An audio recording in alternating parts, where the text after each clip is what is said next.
Comment deux princes peuvent-ils disparaître de la plus imprenable des forteresses anglaises, la Tour de Londres? En 1483, Richard III usurpe le trône à son neveu le plus âgé, Édouard V, prétendant que le jeune roi n'est pas légitime et fait exécuter son premier conseiller. Puis Richard fait enfermer Édouard V ainsi que son frère à la Tour de Londres, où ils disparaissent comme par hasard. Et les deux princes, ils étaient sous sa garde à la Tour de Londres.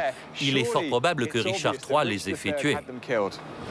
Oui, il les a fait enfermer dans la tour pour les protéger. Ils ont été déclarés bâtards.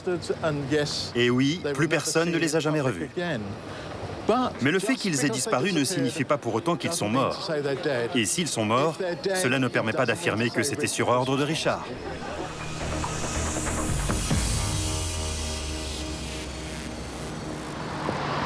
La disparition des princes est mystérieuse précisément parce qu'il n'y a pas de preuves tangibles.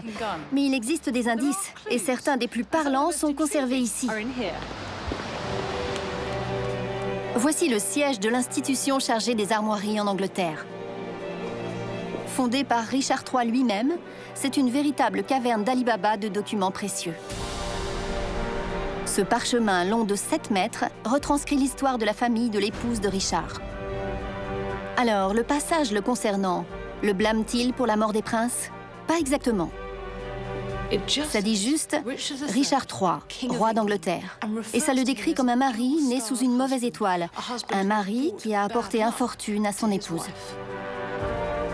Cependant, une autre chronique de l'époque semble plus révélatrice.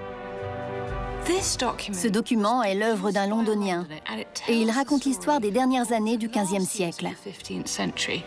Les années 1482 et 1483 font l'objet d'un long paragraphe qui comporte à la fin ce passage crucial pour notre affaire.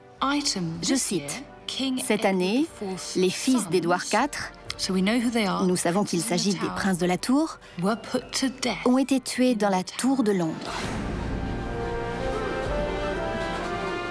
Et par qui?